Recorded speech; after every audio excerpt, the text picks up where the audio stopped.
A paz do Senhor, adolescentes! Meu nome é Larissa, sou professora aqui da classe dos adolescentes. E meu nome é Vitória, eu também sou professora aqui da EBD, da Assembleia de Deus Marcas do Evangelho, que fica localizada no Espírito Santo, aqui em Cariacica. E eu quero dizer que você é muito bem-vindo, coloca seu nome aí no chat, se é a sua primeira vez, se apresente, porque a gente quer muito te conhecer.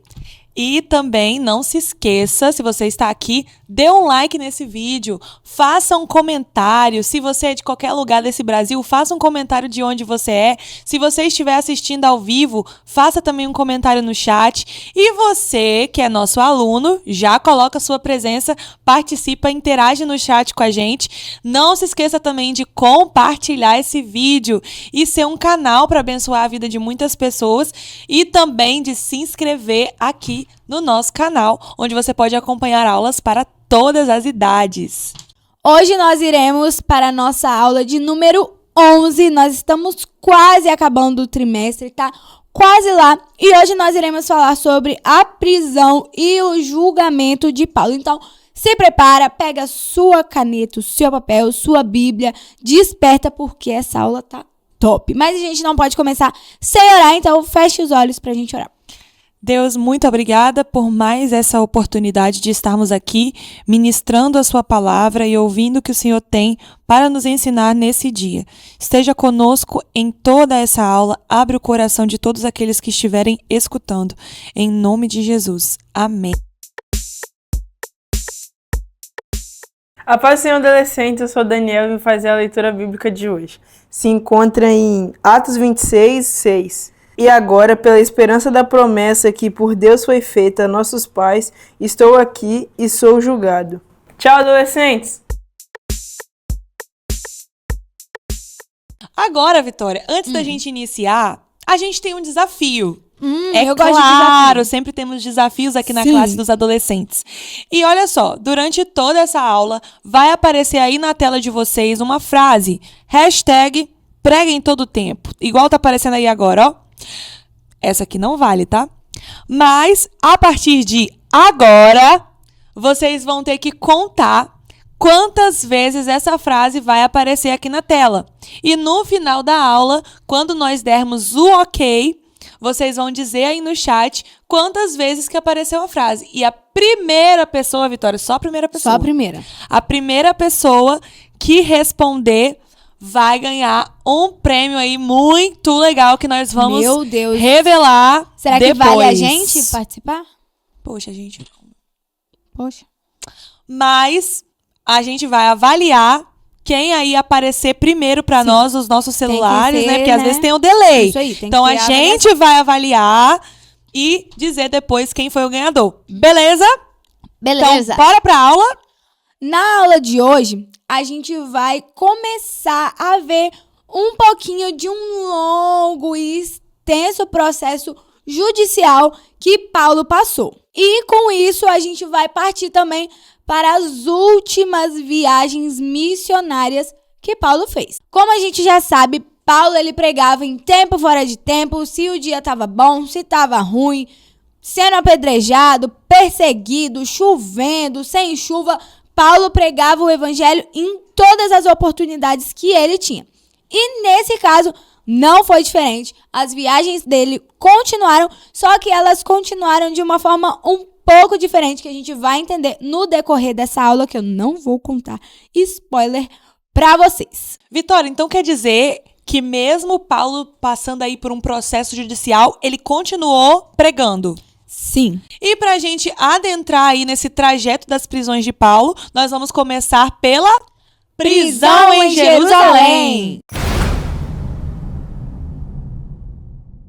Paulo estava lá em Jerusalém e, como vocês sabem, Paulo tinha o foco principal de pregar o evangelho. E lá em Jerusalém não foi nem um pouco diferente. Só que lá em Jerusalém aconteceu que o pessoal começou a ficar meio nervoso com ele, Larissa. Pois é, Vitória. Os judeus começaram a ficar nervosos com Paulo. Porque eles não concordavam com os ensinamentos de Paulo. Paulo estava ali pregando o evangelho de Jesus Cristo. E eles diziam que esses ensinamentos de Paulo iam contra as antigas leis, a lei de Moisés, aquilo que os judeus seguiam. Então, eles começaram a fazer um tumulto. Sabe, quando começa a fazer uma bagunça, uma confusão ali naquela cidade, eles começaram a gritar e eles diziam assim: Israelitas, olha só, esse é o homem que está ensinando contra o nosso povo, contra a nossa lei, contra esse lugar. Além disso, ele está profanando o templo santo. Deve ter sido uma gritaria, uma confusão. Gente E aí, empurrando. eles começaram, Vitória, a querer bater em Paulo. Começaram assim, bater mesmo nele, agredir ele. Ia matar Paulo. Eles queriam matar Paulo. E aí o comandante romano teve que colocar Paulo numa fortaleza, num lugar que era à parte. E Paulo pediu para se defender. E ele teve a oportunidade de falar. E adivinhem só o que ele falou. O que ele falou, Vitória? Ele contou o testemunho dele, ele falou de Jesus, Olha ele só. fez mais uma vez o que ele fazia a vida inteira. Então, gente, Paulo, ele aproveitou da oportunidade que ele tinha diante de tantas pessoas para contar a experiência dele que ele tinha tido com Jesus e também usou aquela oportunidade para pregar sobre o evangelho. Mas você acha, Vitória, que as pessoas aceitaram? Claro que não. Não aceitaram. Nesse momento, gente, as pessoas ficaram ainda mais Eu imagino as pessoas com muito mais enfurecidas. raiva. Aqueles judeus estavam com ódio de Paulo.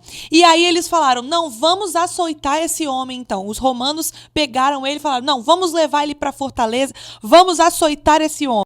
E naquela hora que ele ia ser açoitado, Paulo questionou. Ele falou: mas vocês podem me açoitar? Eu sou um cidadão romano.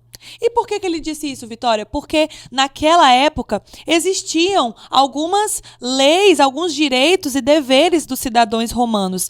E eles não poderiam ser açoitados e presos da forma como estava acontecendo com Paulo. Sim. E aquelas pessoas que estavam prendendo ele, os romanos que estavam ali, né, segurando ele naquele momento, não sabiam que ele era cidadão romano. Então eles ficaram ali preocupados. Meu Deus, E agora, Deus, meu foi Deus, romano. o que nós vamos fazer? Aqueles soldados romanos que levaram Paulo para a fortaleza não queriam feri-lo. Mas como se tratava de um assunto religioso, eles encaminharam Paulo para o Sinédrio. Mas o que é Sinédrio? Fica tranquilo que a gente vai descobrir agora.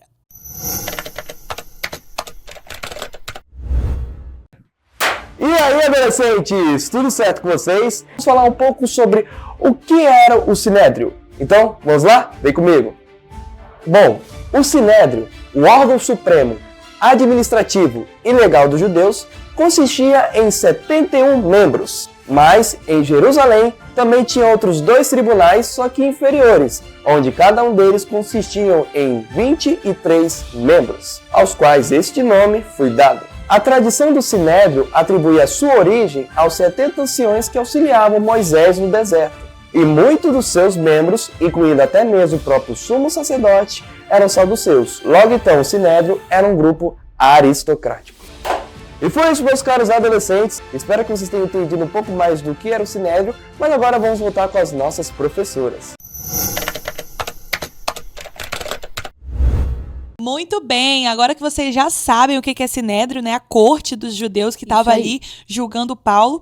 Depois que Paulo foi diante deles, o comandante romano decidiu tirar Paulo dali porque ele viu que estava arrumando uma outra confusão. Então ele quis tirar Paulo do meio do Sinédrio para poder colocar ele num lugar seguro.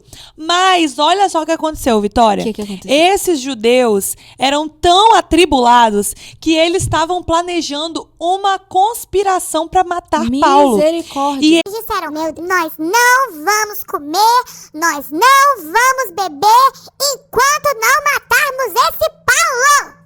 e planejaram uma armadilha, uma emboscada para Paulo.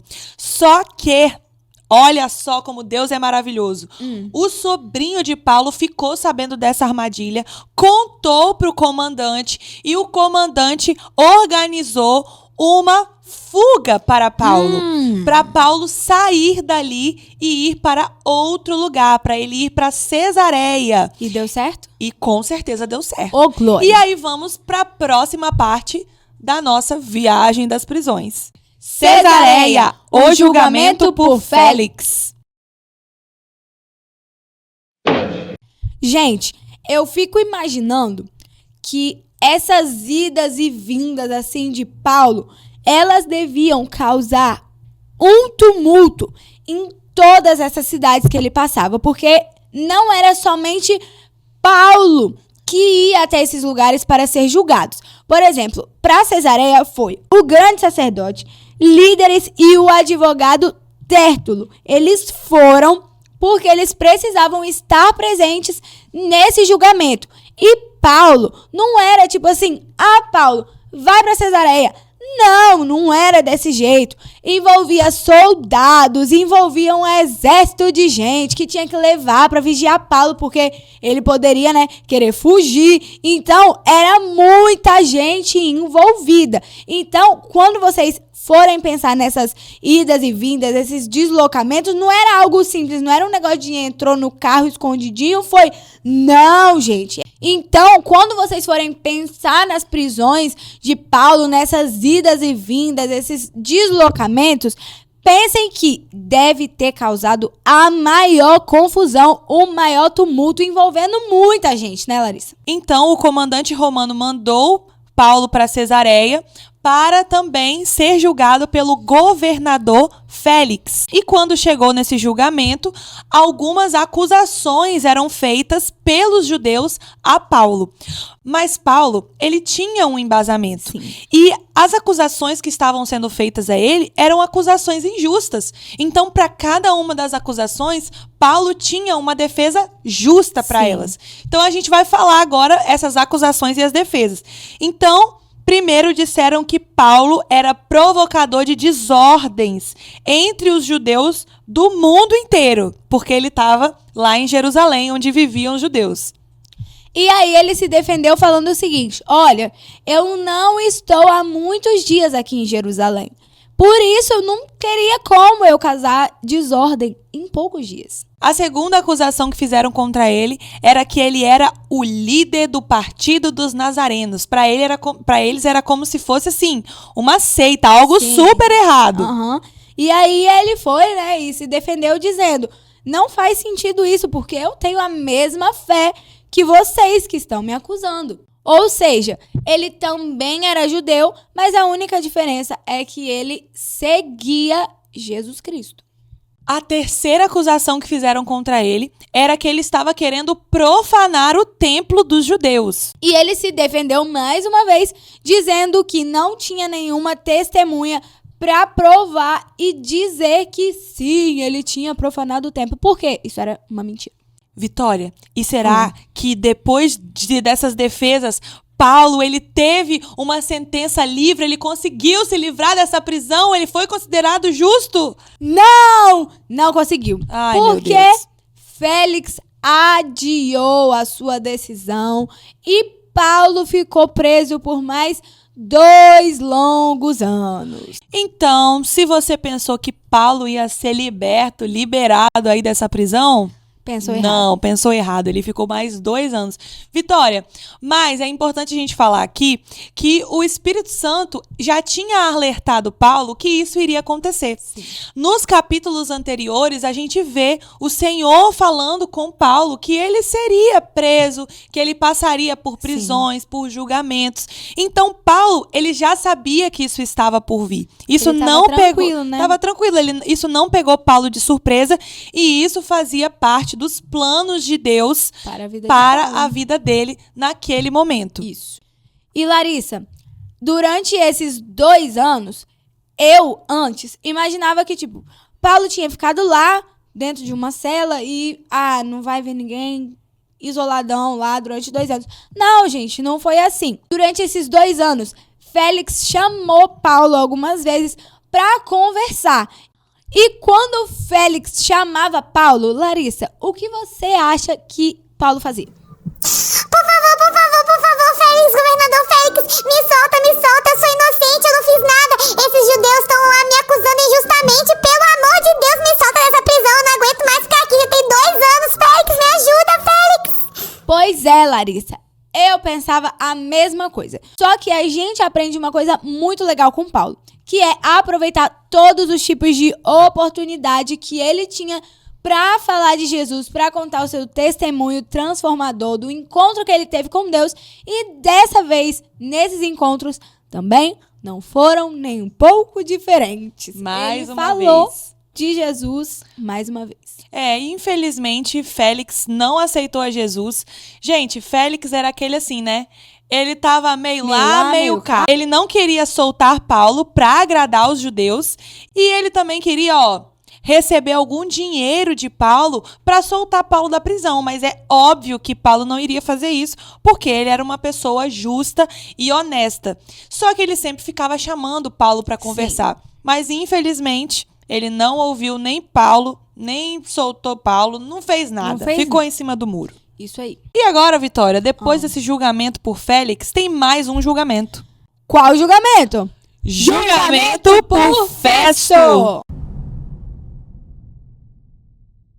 Pois é, adolescentes, depois desses 2 anos lá com Félix e essa história toda de vai Paulo, vem Paulo, é chamado e tal, Félix foi substituído por um homem chamado Pórcio Festo.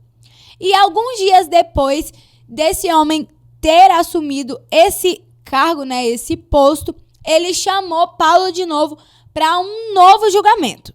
E aí, Larissa? Será que agora Paulo vai ser liberto? Será que Paulo foi liberto? Será? Não! Mas durante esse julgamento, Paulo apelou para César. Mas que é apelar pra César? Naquela época, quem era cidadão romano tinha o direito de apelar para César, que significava pedir uma audiência para ser julgado, digamos assim, pelo imperador, quando ele achasse que estava sofrendo injustiças no processo. Então, Paulo, na verdade, ele foi muito esperto, porque ele sabia que ele estava sendo acusado injustamente, e quando ele viu que aquele julgamento não ia dar em nada, que nada estava acontecendo, as coisas não estavam andando, aí ele decidiu apelar para César. Só que César não ficava ali naquele local onde eles estavam. Eles estavam em Cesareia. E César ficava em Roma. Mostra aí no mapa a diferença desses 2 lugares. Então, Paulo precisava fazer uma viagem para Roma para chegar até César. Só que nesse momento que ele estava esperando a transferência, veio um rei para o lugar onde eles estavam, que era o rei Agripa e a sua esposa Berenice. E resolveu o problema de Paulo? Não resolveu o problema de Paulo. Mas eles vieram e Pórcio Festo, que era o governador, chamou o rei e a sua esposa para ouvirem Paulo falar. E aí ele se defendeu. Você acha, Vitória, que ele se defendeu, que ele falou? Por favor, rei Agripa, por favor, me ajuda, rei Agripa, Berenice, me ajuda, me tira daqui, me tira desse lugar. É claro que ele fez isso, é a oportunidade que ele tinha. Não. Ele não fez isso, mas sabe o que ele fez? O quê? Ele usou essa oportunidade que ele estava na frente do rei Agripa, de Berenice, do governador Festo, para novamente pregar o evangelho. Ele usou essa oportunidade, Vitória, para contar de novo o testemunho de salvação que ele teve, para contar do encontro que ele teve com Jesus e também para explicar sobre a salvação em Cristo Jesus. Vitória, será que se a gente estivesse na frente do rei Agripa, do Pórcio Festo, da Berenice, pessoas da realeza, corte, né, pessoas importantes, e a gente estivesse preso, será que a gente ia usar essa oportunidade para pregar sobre Jesus? Ai, amiga, tô passando por um momento tão difícil. Eu nem sei mais o que eu vou fazer, porque lá na minha casa, os meus pais, eles ficam brigando. A gente perdeu a nossa casa, minha mãe perdeu o emprego, tá tudo assim, bem horrível. Eu não sei mais o que fazer, eu queria assim, algo que me desse esperança, algo que trouxesse a alegria de volta, porque eu só choro e Eu não sei mais o que fazer. Nossa, amiga. Complicada essa situação, né? Complicado. O que será que você pode fazer? Eu não sei mais o que fazer. Eu acho que eu não tenho mais alternativa de nada. Você consegue me ajudar? Então, que isso? É uma Bíblia. Realmente eu não sei, amiga. É muito complicada a sua situação. É verdade. Eu acho que não tem jeito. Pois é, Vitória. Quantas vezes, infelizmente, nós perdemos oportunidades É verdade. de falar do Evangelho, de falar sobre o amor de Jesus. Às vezes numa situação simples, né? Pois é, de falar sobre a esperança que existe da vida eterna e da salvação em Cristo Sim. Jesus. E nós não estamos em situações extremas como era de Paulo. Verdade. Situações de prisão, situações Ninguém tá de preso, açoites, situações de ser violentado, de ser Sim. agredido. E nós, infelizmente, em muitos momentos, perdemos essas oportunidades. Verdade. E a gente está aqui hoje, adolescentes, para falar para vocês e também serve para nós isso. Verdade. Que nós precisamos aprender a aproveitar as oportunidades. Em todo momento, o Senhor nos dá a oportunidade de testemunhar do seu amor. No lugar que você estiver, com quem você estiver, às vezes a pessoa está desabafando com você e ela precisa ouvir uma palavra de consolo, de conforto, ou às vezes ela vai precisar ouvir uma palavra de exortação, e nós temos isso através dos ensinamentos da palavra de Deus. Ah, mas como é que eu vou fazer isso? Eu tenho vergonha, eu sou tímido, eu não sei falar. Pois é, você pode ir se preparando por meio da leitura da palavra, por meio do jejum, por meio da oração. Você pode orar e falar: Deus, eu tenho vergonha, eu sou tímido, mas eu sei que o teu Espírito Santo tira a timidez, o seu Espírito Santo me dá palavras certas, palavras de sabedoria no momento certo. É só a gente estar, ligadinho com Deus, com os ouvidos atentos, sem ouvir as outras coisas que a gente vai ouvir, o que Deus quer que a gente transmita para as pessoas, e você vai ser uma bênção por onde você passar. Amém. E agora, Vitória, nós vamos para mais uma fase aí da nossa viagem. Será que agora vem a liberdade? Viagem a Roma, o naufrágio. E agora, Larissa, o que foi que aconteceu? Pois é, como a gente pôde ver, Paulo foi até Roma, só que mais uma vez, essa viagem não foi rápida, não foi fácil, foi uma viagem muito longa e muito difícil. Ela durou alguns meses, só para vocês terem noção. E eles passaram por vários lugares. Algumas vezes eles precisaram trocar de transporte, então não foi uma coisa assim direta de, vamos para Roma e foram direto. Não, tiveram paradas, tiveram problemas, enfrentaram várias dificuldades. E uma das dificuldades que eles passaram foi forte, né, Larissa? Foi forte. Adolescentes, eles passaram por um naufrágio. Nada mais, nada menos do que um naufrágio. Pois é, teve tempestade, navio quebrou, gente pra todo lado, vento. Foi uma confusão em alto mar. Mas, Larissa, se fosse você, no lugar de Paulo, em um naufrágio, o que você ia fazer? E o que os adolescentes iam fazer?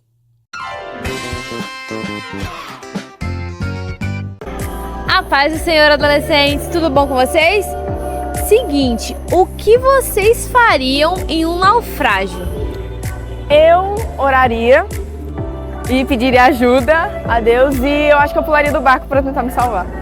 A primeira coisa que eu ia fazer no naufrágio, eu ia orar, depois eu ia pular do barco. Só isso.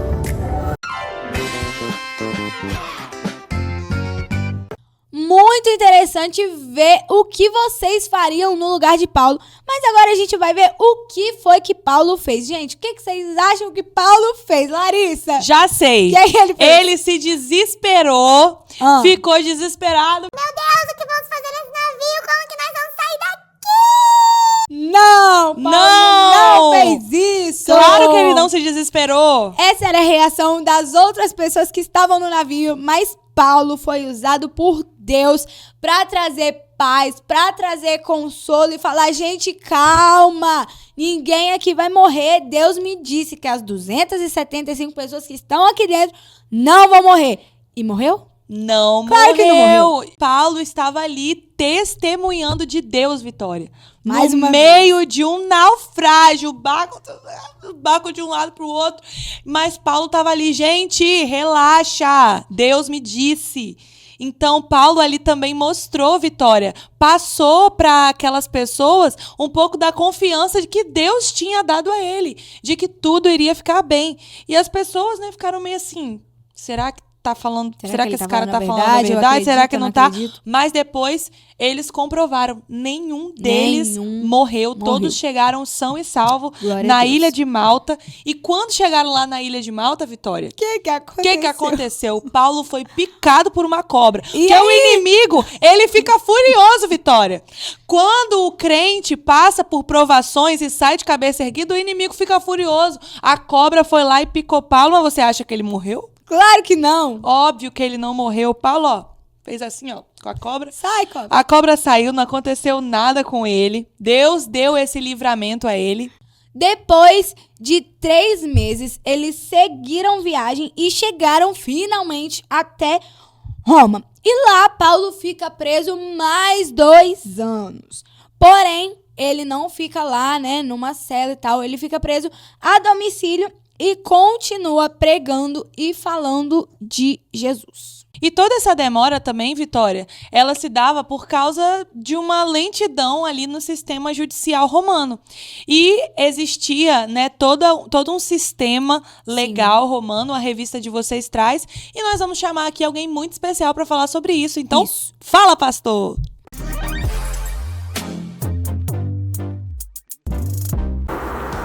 Parece aquela série Lei e Ordem. Pois é, você já imaginou de onde surgiu o nosso sistema jurídico? Já imaginou de onde surgiu essa ideia de advogado, de juiz, de acusador, de réu e de vítima? Pois é, isso é o direito romano. O direito romano é o direito cristão, é o direito que nós conhecemos hoje, e Paulo está sendo julgado exatamente no tribunal desse. Os romanos tinham o melhor sistema de leis do mundo. Depois o cristianismo vai ampliar isso e vai ser o melhor sistema e o mais justo do mundo. Então, Paulo tem que ir a Roma, Paulo está sendo acusado, eles precisam ouvir os acusadores, pode haver a intervenção de um advogado, tem testemunhas que estão lá para acusar o apóstolo Paulo, de tal forma que a pessoa está presa, mas ele tem liberdade de receber visitas, de escrever carta, ou seja, o sistema jurídico de Roma é o mais justo do mundo. Nós não temos nada comparado na antiguidade, ao ponto de um preso ter liberdade de poder receber visita, de escrever carta, de relacionar, de receber sua família na prisão. Roma tinha o lema de manter a justiça para que todo cidadão fosse julgado de forma justa e plena.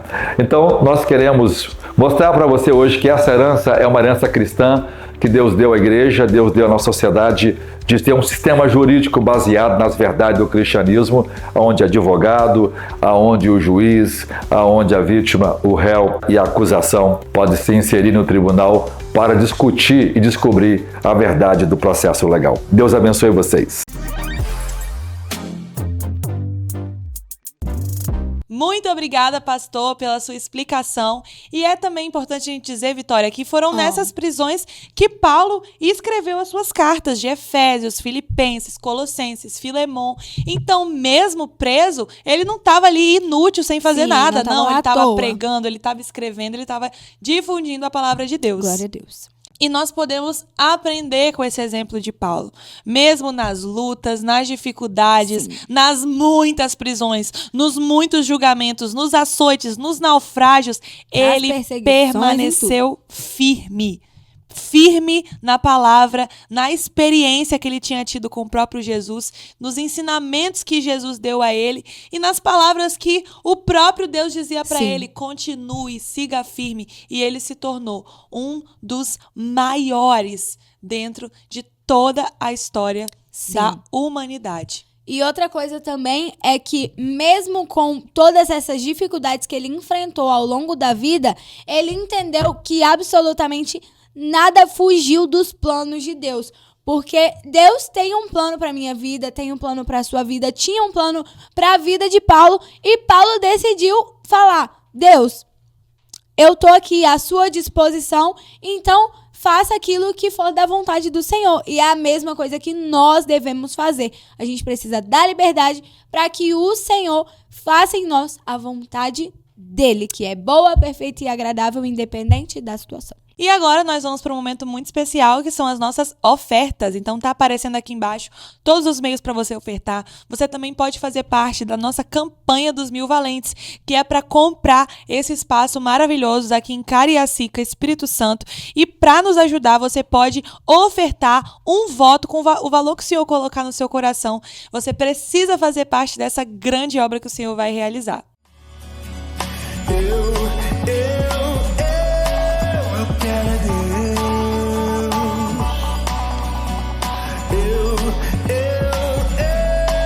Eu quero a Deus.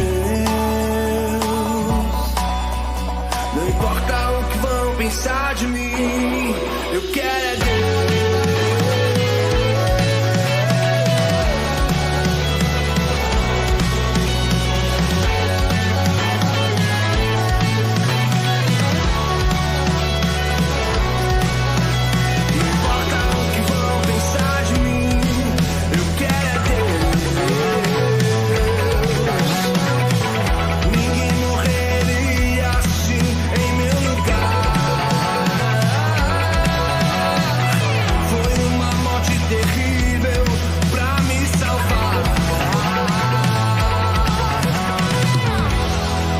Eu declaro, eu amo esse Deus. Eu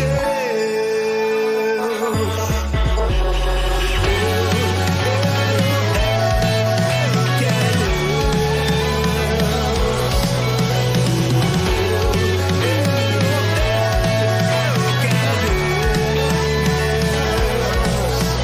não importa o que vão pensar de mim.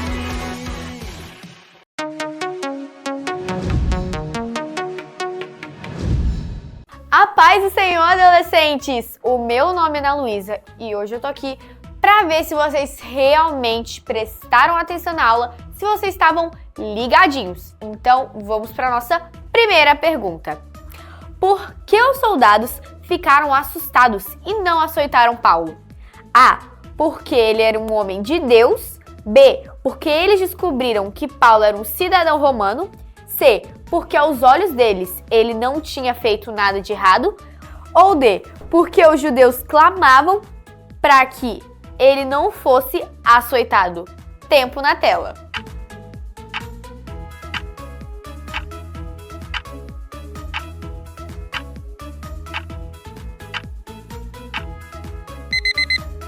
E se você respondeu a letra B, porque eles descobriram que Paulo era um cidadão romano, você acertou. Agora, a segunda pergunta. Como Paulo agiu no naufrágio? A. Ficou preocupado, pois tinha assuntos inacabados na cidade onde estava. B. Teve medo, pois acreditava que essa viagem era uma desculpa para os soldados jogá-los no mar.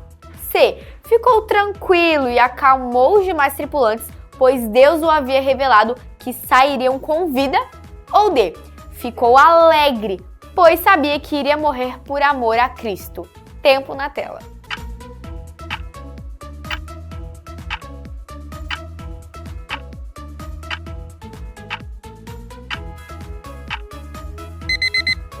Se você respondeu a letra C, ficou tranquilo e acalmou os tripulantes, pois Deus havia revelado que sairiam com vida, você acertou. Agora, a terceira pergunta. Quando Paulo chega na ilha de Malta, ele A. é picado por uma cobra. B. é atacado pelos bárbaros. C. é solto de seu aprisionamento. Ou D. é morto pelos soldados.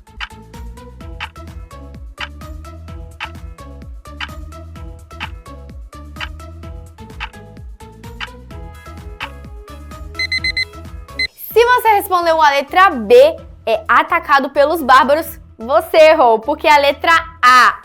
Picado por uma cobra. Agora, a última pergunta.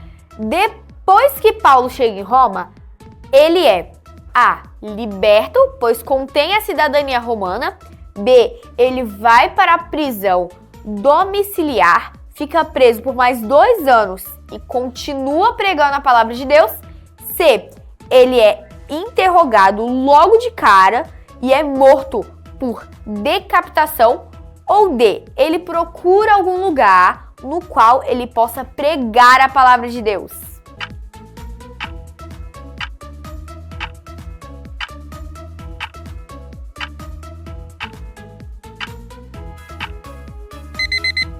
E se você respondeu a letra B, dizendo que ele vai para a prisão domiciliar, fica preso por 2 anos e continua pregando a palavra de Deus, você acertou. Significa que você estava ligadinho na nossa aula de hoje.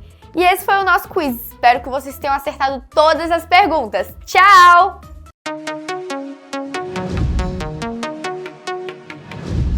Glória a Deus, nós estamos chegando ao final de mais uma aula. Eu espero que vocês tenham aprendido, aproveitado muito desse conteúdo. E agora nós vamos para o resultado do desafio. Quantas vezes que vocês acham que apareceu? Põe aqui no chat. Um tempinho para vocês colocarem.